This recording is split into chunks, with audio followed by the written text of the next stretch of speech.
আমি মনে করি উসমান হাদির খুনিদের গ্রেপ্তার করা সেই দিনই সম্ভব ছিল, প্রথম দিনই, যেই দিন নাকি আপনার গুলি করে চলে গেল। প্রত্যেকটা পয়েন্টে পয়েন্টে সিসি ক্যামেরা আছে, প্রত্যেকটা সিগন্যাল ছিল।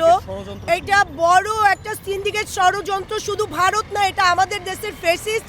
আমাদের দেশের ঠিকমতো তদন্ত করলে ওর ইসেকে তৎপর ছিল না, ধরা সম্ভব, ওর খুনিদেরকে ধরা সম্ভব। কারণ এটা ঘটেছিল যে মা একটা মানে যেটা ঘটেছে সেটা তো প্ল্যান করেই করেছে। কেন কেন তারা প্রত্যেকটা পয়েন্টে পয়েন্টে গার্ড বসালো না? কেন পালিয়ে যেতে সাহায্য করলো? আমার তো মনে হয় এখনো পালাতে পারে নাই। এদের এদের এদের কুলেই কোথাও বসে আছে, হয়তো ঠিক মতো তদন্ত করলে দেখা যাবে ওকে বাংলাদেশ থেকে পাওয়া গেছে, বাংলাদেশ থেকে ওই খুনিদেরকে ধরা সম্ভব। কেন একটা একটা করে ধরুক, ওর বাবাকে ধরছে, ওর মাকে ধরছে, এদেরকে শাস্তির আওতায় আনুক, ওর বান্ধবীকে শাস্তির আওতায় আনুক।